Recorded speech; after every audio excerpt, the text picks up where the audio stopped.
Hello my dear students, myself Vidyashri. I am Business Studies lecturer in Alpha Pre-University College, Krishnarajanagar. This is my class 7. The chapter is staffing.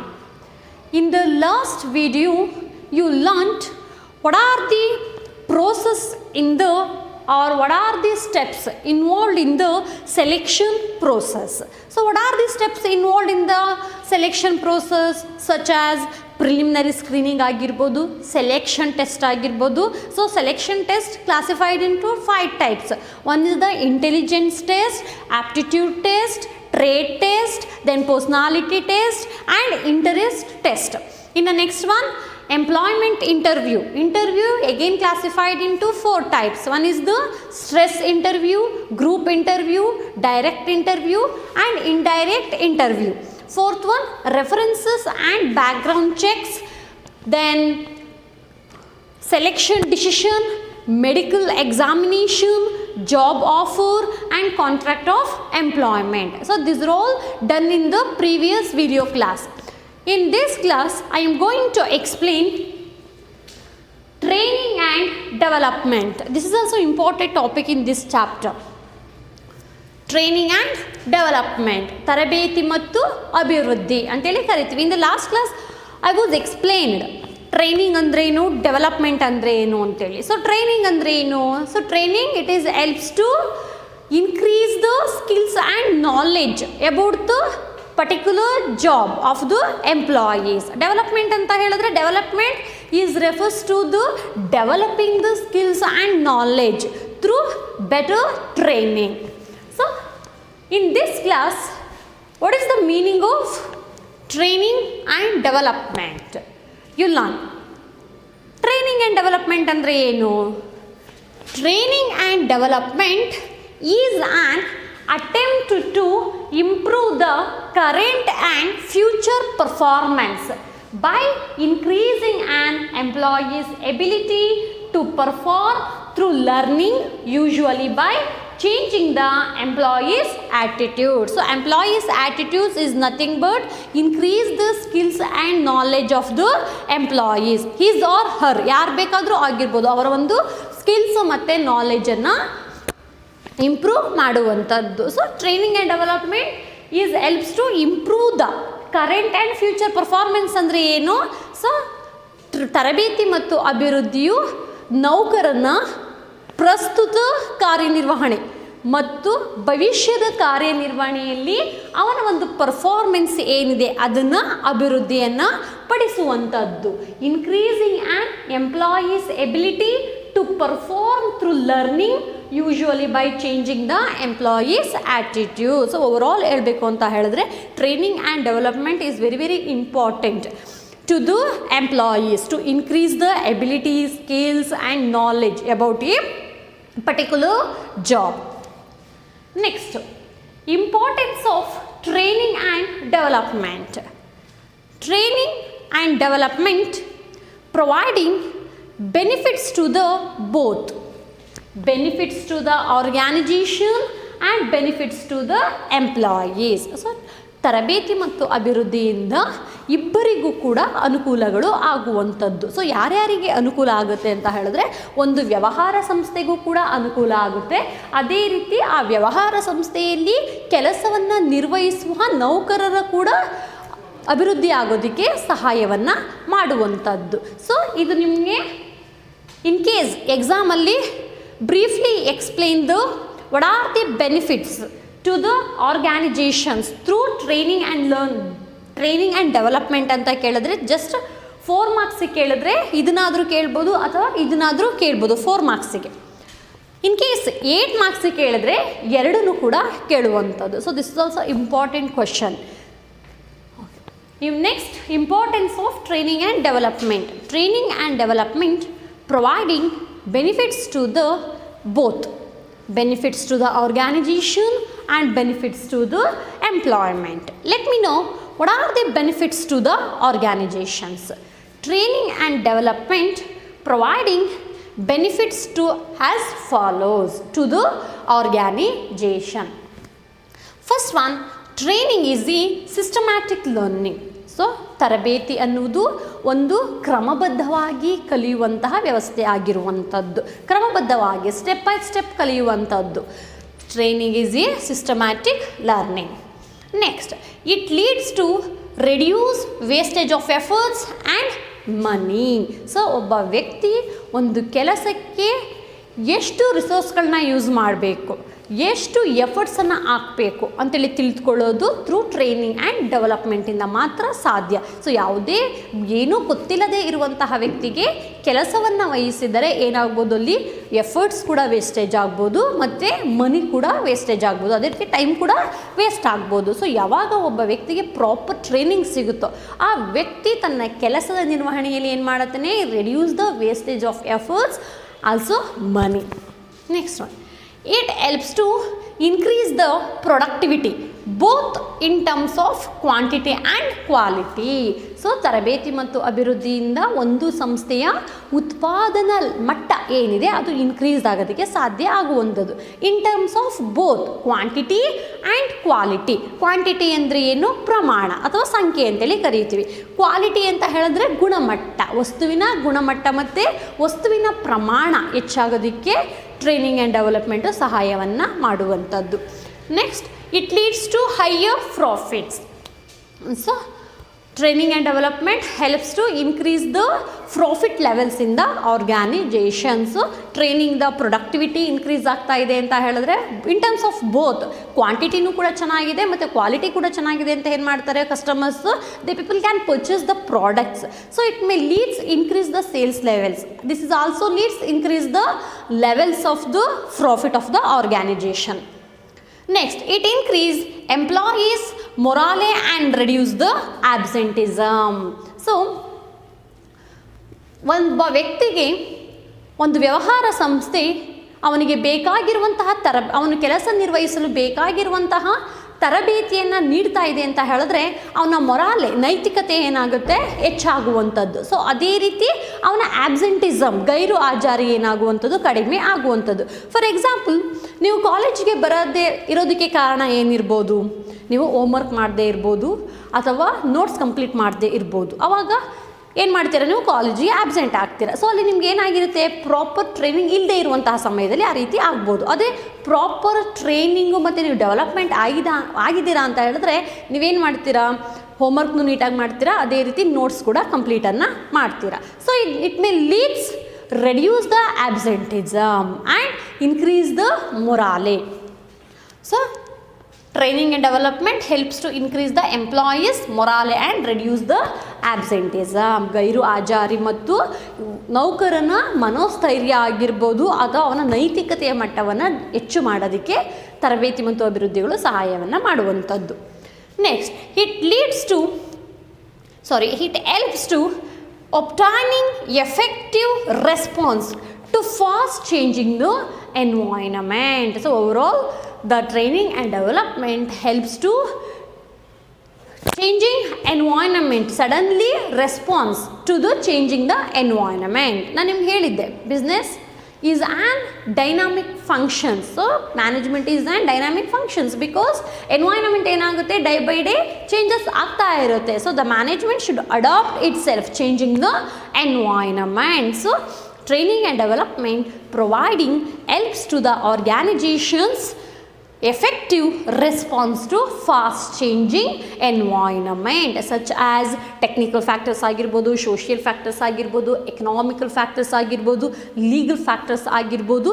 So these factors ಏನಾಗುತ್ತೆ, day by day changes ಆಗ್ತಾ ಇರುವಂಥದ್ದು. So ಒಬ್ಬ ವ್ಯಕ್ತಿಗೆ ಒಳ್ಳೆ ತರಬೇತಿ ಮತ್ತು ಅಭಿವೃದ್ಧಿ ಆಗ್ತಾ ಇದ್ದಾನೆ ಅಂತ ಹೇಳಿದ್ರೆ ಆ ವ್ಯಕ್ತಿ ಪರಿಸರ ಯಾವುದೇ ರೀತಿ ಚೇಂಜ್ ಆಗಲಿ ಅದಕ್ಕೆ ಅಡ್ಜಸ್ಟ್ ಆಗುವಂತಹ ಸ್ವಭಾವವನ್ನು ಬೆಳೆಸಿಕೊಳ್ಳುವಂಥದ್ದು through a proper training and development. So it helps to obtaining effective response to fast changing the environment. So these are all importance of the training and development to the organization, such as training is a systematic learning. Training leads to reduce wastage of efforts and money. It helps to increase the productivity level in terms of both quality and quantity. It leads to higher profit. It helps to increase the employees' morale and reduce the absenteeism of the employees, and it helps to obtaining effective response fast to changing the environment. So ಪರಿಸರ change ಆಗ್ತಿದ್ದಾಗೆ ಏನಾಗ್ಬೋದು, ಆ ವ್ಯಕ್ತಿ ಪರಿಸರಕ್ಕೆ ತಕ್ಕ ಹಾಗೆ ಹೊಂದಿಕೊಂಡು ಹೋಗೋದಕ್ಕೆ ಸಹಾಯವನ್ನು ಮಾಡುವಂಥದ್ದು. So this all points summarise the importance of the training and development to the organisation. Next, what are the benefits to the employees through the training and development? So these all points summarize the what are the importance to the employees through training and learning. First one is improved skills and knowledge of an employee. So training, ತರಬೇತಿಯನ್ನು ನೀಡುವಂತಹ ಮುಖ್ಯ ಉದ್ದೇಶ ಏನು? ನೌಕರನ ಜ್ಞಾನ ಮತ್ತು ಕೌಶಲ್ಯಗಳನ್ನು improve ಮಾಡೋದಕ್ಕೆ ತರಬೇತಿಯನ್ನು ನೀಡುವಂಥದ್ದು. ಅಬೌಟ್ ಎ ಪರ್ಟಿಕ್ಯುಲರ್ ಜಾಬ್, ಅವನು ನಿರ್ವಹಿಸುತ್ತಿರುವ ಕೆಲಸದ ಬಗ್ಗೆ ಇನ್ನಷ್ಟು ಹೆಚ್ಚಿನ ತರಬೇತಿಯನ್ನು ನೀಡೋದ್ರಿಂದ ಆ ವ್ಯಕ್ತಿಯು ತನ್ನ ಸ್ಕಿಲ್ಸ್ ಮತ್ತು ನಾಲೆಡ್ಜ್ ಇಂಪ್ರೂವ್ ಆಗೋದಕ್ಕೆ ಸಹಾಯವನ್ನು ಮಾಡುವಂಥದ್ದು. Next, training leads to better career of the individual. So career ಅಂದರೆ ಏನು? ಮುಂದಿನ ಜೀವನ, ಮುಂದಿನ ಭವಿಷ್ಯಕ್ಕೆ ಏನಾಗುತ್ತೆ, ಟ್ರೈನಿಂಗು ಸಹಾಯವನ್ನು ಮಾಡುವಂಥದ್ದು. Training leads to better career of the individual. Next, increased performance of on employees. So ಅವನ ಪರ್ಫಾರ್ಮೆನ್ಸ್ ಲೆವೆಲ್ ಏನಿದೆ ಆ ಪರ್ಫಾರ್ಮೆನ್ಸನ್ನು ಇನ್ಕ್ರೀಸ್ ಮಾಡೋದಕ್ಕೆ ಟ್ರೈನಿಂಗು ಸಹಾಯವನ್ನು ಮಾಡುವಂಥದ್ದು. It helps to earn more. ಏನು ಹರ್ನ್ ಮೋರ್ ಅಂತ ಹೇಳಿದ್ರೆ ಗಳಿಸುವಂಥದ್ದು. ಅವನ ಸ್ಯಾಲ್ರಿ ಆಗಿರ್ಬೋದು, ವೇಜಸ್ ಆಗಿರ್ಬೋದು, ಏನಾಗುತ್ತೆ, ಪ್ರಾಪರ್ ಟ್ರೈನಿಂಗ್ ಪ್ರೊವೈಡ್ ಆದಾಗ ಆ ವ್ಯಕ್ತಿ ಹೆಚ್ಚು ಗಳಿಕೆ ಮಾಡೋದಕ್ಕೆ ಸಾಧ್ಯ ಆಗುವಂಥದ್ದು. Next, it makes the employee more efficient to handle the machine. So ಒಂದು ವ್ಯವಹಾರ ಸಂಸ್ಥೆಯಲ್ಲಿ ಇರುವಂತಹ ಮಿಷಿನರೀಸ್ಗಳಾಗಿರ್ಬೋದು ಅಥವಾ ಕಂಪ್ಯೂಟರ್ ಆಪರೇಟ್ಸ್ಗಳಾಗಿರ್ಬೋದು, ಅವುಗಳನ್ನು ತುಂಬ ಸಾಮರ್ಥ್ಯದಿಂದ ಹ್ಯಾಂಡಲ್ ಮಾಡೋದಕ್ಕೆ ಟ್ರೈನಿಂಗು ಸಹಾಯವನ್ನು ಮಾಡುವಂಥದ್ದು. ಸೊ ಏನಕ್ಕೆ ಅಂತ ಹೇಳಿದ್ರೆ, ತರಬೇತಿಯಲ್ಲಿ ಯಾವ ಮಿಷಿನ್ಸ್ಗಳನ್ನು ಯಾವ ರೀತಿ ಯೂಸ್ ಮಾಡಬೇಕು ವಿತೌಟ್ ಎನಿ ಆಕ್ಸಿಡೆಂಟ್, ಯಾವುದೇ ರೀತಿಯ ಅಪಘಾತಗಳು ಸಂಭವಿಸದಂತೆ ತರಬೇತಿಯು ಯಂತ್ರೋಪಕರಣಗಳನ್ನು ಬಳಕೆ ಮಾಡುವುದಕ್ಕೆ ಹೇಳಿಕೊಡುವಂಥದ್ದು. So training helps to makes the employee more efficient to handle the machines without any accident or to prone less accident. So these all points summarize the benefits to the employees through training and development. ಯಾವ್ಯಾವುದು? Training helps to increase the skills and knowledge of an employees. Training leads to better career of an individual, increase the performance of an individuals in a particular job. It helps to earn more. It makes the employees more efficient to handle the machine. So these are all benefits provided to the organization and the employees through the training and development. The next topic is, what is the differences between training, development and education? So these are all points summarize the what are the differences between training, development and education. The first basis is meaning. What is the meaning of training, development and education? So the meaning of training is a process of increasing the skills and knowledge of an employees. In a development is a process of, or development is a concerned with improving the general knowledge and understanding of an employees. Next, education anta helidre, it is a process of facilitate learning, then acquisitions of skills, knowledge, values, beliefs and habits to the students ಆಗಿರ್ಬೋದು ಅಥವಾ ವ್ಯಕ್ತಿಗಳಾಗಿರ್ಬೋದು. So ಏನು ಹೇಳುತ್ತೆ ಅಂತ ಹೇಳಿದ್ರೆ, training is A process of increasing the skills and knowledge of on employees. So ಒಂದು ಕೆಲಸವನ್ನು ನಿರ್ವಹಿಸುತ್ತಿರುವಂತಹ ನೌಕರನ ಜ್ಞಾನ ಮತ್ತು ಕೌಶಲ್ಯಗಳನ್ನು ಹೆಚ್ಚಿಸೋದಕ್ಕೆ ನಾವು ಟ್ರೈನಿಂಗ್ ಅಂತೇಳಿ ಕರೆಯುವಂಥದ್ದು. ಆ ವ್ಯಕ್ತಿ ಯಾವ ಕೆಲಸವನ್ನು ನಿರ್ವಹಿಸುತ್ತಿದ್ದಾನೋ ಆ ಕೆಲಸದ ಬಗ್ಗೆ ಹೆಚ್ಚು ಜ್ಞಾನ ಮತ್ತು ಕೌಶಲ್ಯಗಳನ್ನು ಇನ್ಕ್ರೀಸ್ ಮಾಡೋದಕ್ಕೆ ಟ್ರೈನಿಂಗ್ ಅಂತೇಳಿ ಕರಿತೀವಿ. ಸೊ ಇನ್ನು ಡೆವಲಪ್ಮೆಂಟ್ ಅಂತ ಹೇಳಿದ್ರೆ development is A process of improving the general knowledge and understanding of on employees. So ಇನ್ನು ಎಜುಕೇಷನ್ಸ್ ಅಂತ ಹೇಳಿದ್ರೆ ಎಜುಕೇಷನ್ಸ್ ಇಸ್ ರಿಕ್ವೈರ್ಡ್, ಕಲಿಯೋದಕ್ಕೆ, ಓದೋದಕ್ಕೆ, ಬರೆಯೋದಕ್ಕೆ ಮತ್ತು ಸ್ಕಿಲ್ಸ್ ಮತ್ತು ನಾಲೆಜನ್ನು ಅಕ್ವೈರ್ ಮಾಡೋದಕ್ಕೆ. So educations is very important. Next orientation. Training is a job oriented, development is a career oriented, then education is a knowledge oriented. So training ಏನಕ್ಕೆ ಬೇಕು ಅಂತ ಹೇಳಿದ್ರೆ ಕೆಲಸವನ್ನು ನಿರ್ವಹಿಸೋದಕ್ಕೆ training is required. So development is a career, so ಜೀವನ, ಮುಂದಿನ ಜೀವನಕ್ಕೆ development is very important. So in educations ಏನಕ್ಕೆ ಬೇಕು? To acquire the knowledge. So it is a knowledge oriented. Next scope. Training has a narrow scope. So ನಾನು narrow scope ಅಂದರೆ ಏನು ಅಂತೇಳಿ ಹೇಳಿದ್ದೀನಿ. ನ್ಯಾರೋ ಸ್ಕೋಪ್ ಅಂತ ಹೇಳಿದ್ರೆ when the single superior or a single managers has a few number of subordinates. So ಇಲ್ಲಿ ಒಬ್ಬ ಟ್ರೈನರ್ಗೆ ಹಲವು ಮಂದಿಗಳು ಮಾತ್ರ ಎಂಪ್ಲಾಯೀಸ್ ಇರುವಂಥದ್ದು. So it has a narrow scope. ಇನ್ನು development it has a wide scope. ಇದರ ವ್ಯಾಪ್ತಿ ಚಿಕ್ಕದಾಗಿರುತ್ತೆ, ಡೆವಲಪ್ಮೆಂಟಿನ ವ್ಯಾಪ್ತಿ ವಿಶಾಲವಾಗಿರುವಂಥದ್ದು. ಇನ್ನು ಎಜುಕೇಷನ್ ವ್ಯಾಪ್ತಿ is a both. So it is wider scope or narrow scope. ಇನ್ನು duration. It is a short term process for a fixed duration. So ಒಬ್ಬ ವ್ಯಕ್ತಿಗೆ ತರಬೇತಿಯನ್ನು ಪ್ರೊವೈಡ್ ಮಾಡ್ತಾ ಇದ್ದಾರೆ ಅಂತ ಹೇಳಿದ್ರೆ ಆ ವ್ಯಕ್ತಿಗೆ ನೀಡುವಂತಹ ತರಬೇತಿಯ ಕಾಲಾವಧಿಯು ನಿಗದಿತವಾಗಿರುವಂಥದ್ದು. ಸೊ ಇಂತಿಷ್ಟು ದಿನ ಅಂತೇಳಿ ತರಬೇತಿಯನ್ನು ನೀಡುವಂಥದ್ದು. So it is a short term process for a fixed duration. ಇನ್ನು development it is a long term process. So development is a long term process. Maybe it may leads out of the life of the person, ಜೀವನ ಪೂರ್ತಿ ಇರುವಂತಹ ಒಂದು ಕಾಲಾವಧಿ ಆಗಿರುವಂಥದ್ದು.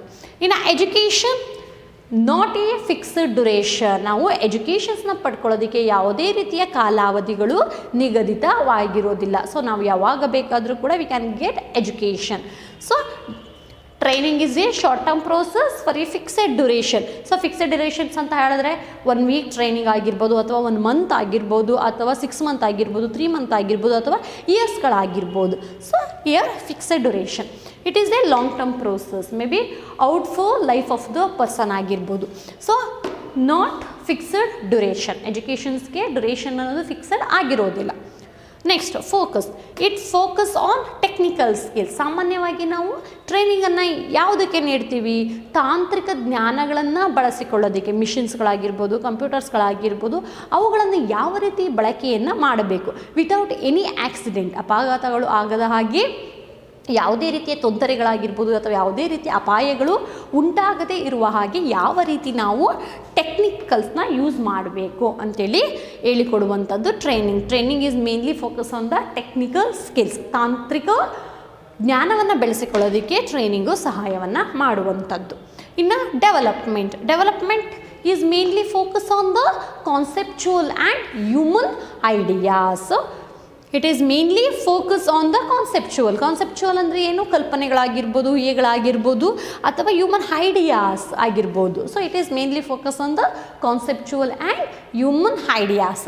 ಇನ್ educations is mainly focus on the understanding and interpretation of knowledge. So ಒಬ್ಬ ವ್ಯಕ್ತಿಗೆ ಅರ್ಥ ಮಾಡಿಸೋದಕ್ಕಾಗಿರ್ಬೋದು. So understanding ಅಂತ ಹೇಳಿದ್ರೆ ಅರ್ಥವನ್ನು ಮಾಡಿಸುವಂಥದ್ದು, ಇಂಟರ್ಪ್ರಿಟೇಷನ್ಸ್ ಅಂತ ಹೇಳಿದ್ರೆ ವ್ಯಾಖ್ಯಾನವನ್ನು ಮಾಡುವಂಥದ್ದು. ಒಬ್ಬ ವ್ಯಕ್ತಿಗೆ ಬೇಕಾಗಿರುವಂಥ ಸ್ಕಿಲ್ಸು, ನಾಲೆಡ್ಜ್ಗಳನ್ನು ಅರ್ಥ ಮಾಡಿಸುವುದು ಮತ್ತು ಅವುಗಳನ್ನು ವ್ಯಾಖ್ಯಾನ ನೀಡುವುದು ಎಜುಕೇಷನ್ಸ್ನ ಮುಖ್ಯ ಉದ್ದೇಶವಾಗಿರುವಂಥದ್ದು. So it is focus on understanding and interpretations of the knowledge. So these are all points summarize what are the differences between the training, development and education. So meaning ಏನು ಹೇಳುತ್ತೆ? ಟ್ರೈನಿಂಗ್ ಏನಕ್ಕೆ ಬೇಕು? Training is the process of increasing the skills and knowledge of an employees. So development is concerned with the improving the general knowledge and understanding of an employees. In education it is helps to process of facilitate learning, acquisitions of skills, knowledge, values and beliefs and habits.